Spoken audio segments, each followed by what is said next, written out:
Hey everybody, and welcome to Epic Everyday, our weekday podcast for busy, stressed out Christians who want to do more than just survive. I'm Liz Ferricks, and this is my husband Evan. Good morning.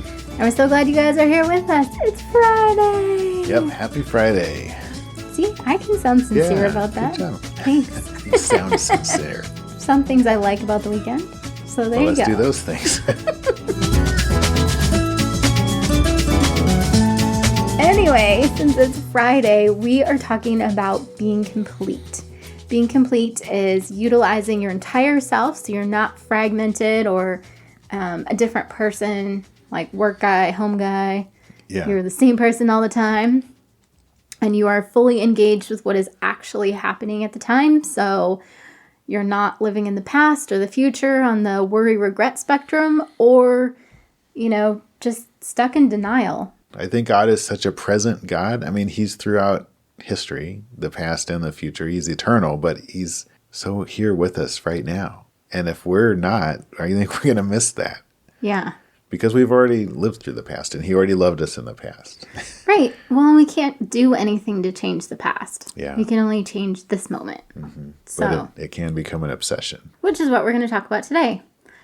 This week we've been talking about self-love, and I think one of the biggest ways that we don't love ourselves is we don't forgive ourselves. We stay stuck in the past. Yeah, I think the Bible has a lot to say on this. I was just thinking of some of, it's an interesting study to study the names of God in the Bible, and we learn so much about him. But I think he calls his children and his people lots of really interesting things, too, that we want to accept as true because they are. I mean, things like being bought with a price or being ransomed, like how much care and love does it take to be someone who got ransomed, or a new creation, or forgiven, which is the main one. I mean, that's so amazing to be forgiven.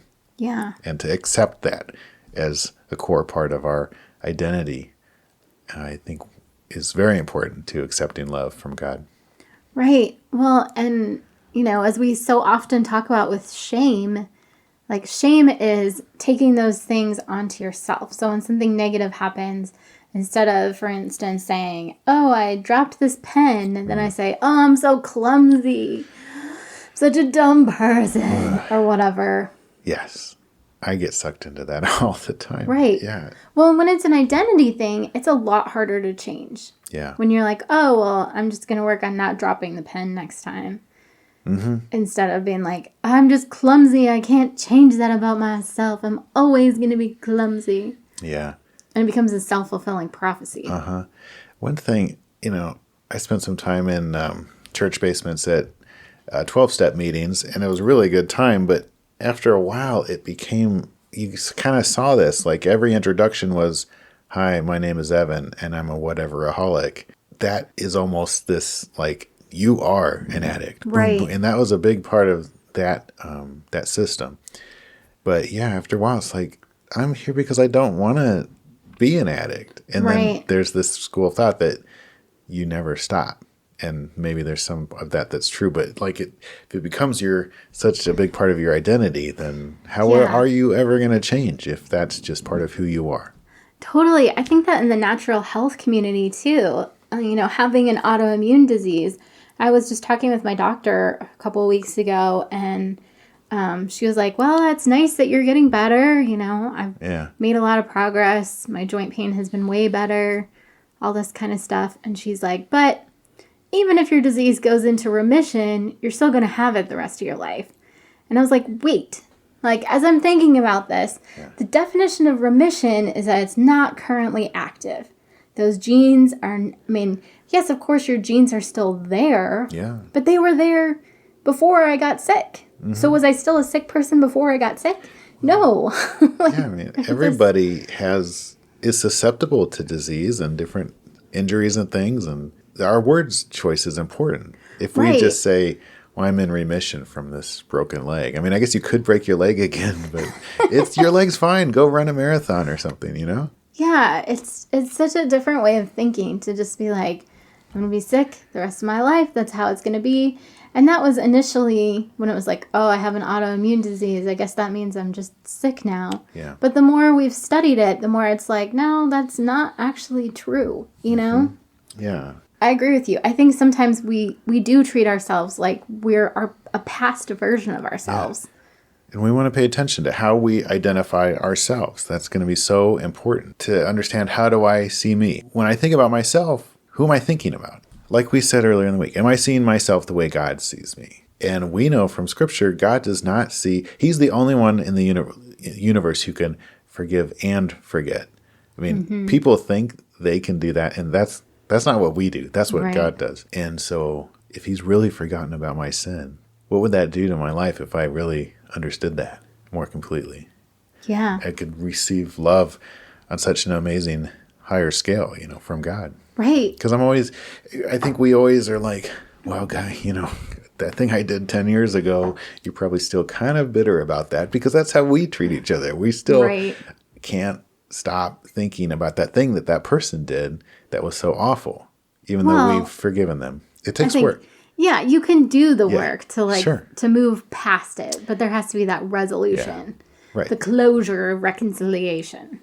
I mean, yeah, we can do it. It takes work. I'm just saying, normally I think we tend to kind of hang on to it, and we maybe think God works like that too, and He just doesn't. Right. He tells us He doesn't do that. Right. Well, and I think we're hardest on ourselves. I mean, we treat ourselves like that's who we were is who we are today, and we're always going to be that broken person.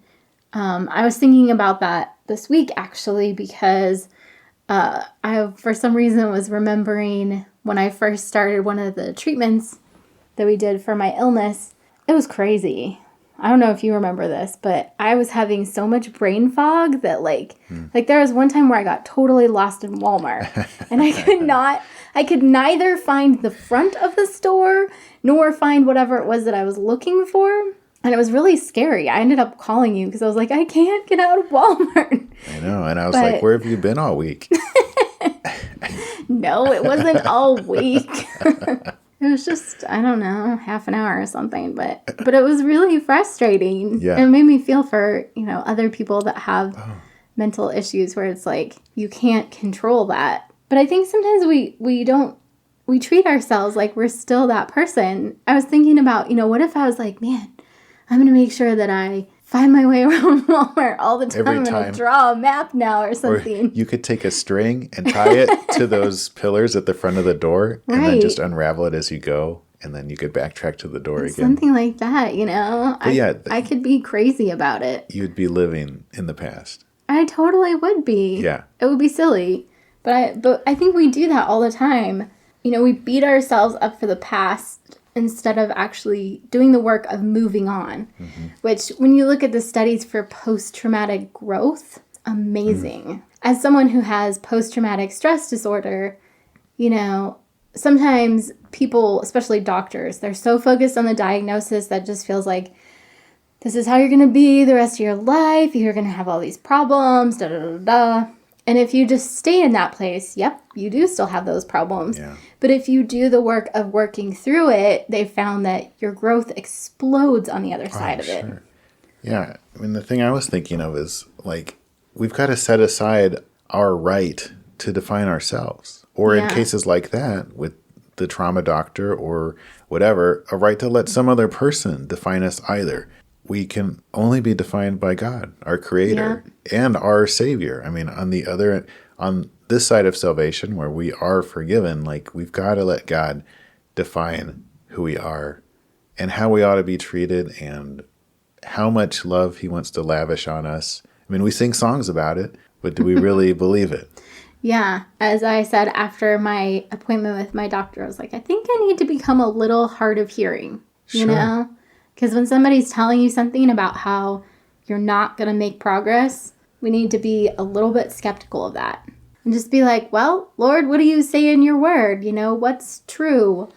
Instead of saying, well, this person who knows a lot, they said this, so I'm going to go with that. Yeah, we need to understand where our definitions and our standards from and our We need to let God be our dictionary, really. He's the one defining what's really going on in our hearts and in the world.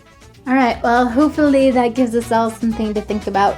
I know that's one thing that I love to think about because I love the idea of accepting those things that have happened to me in the past, the things that I've done in the past, and then growing because of them.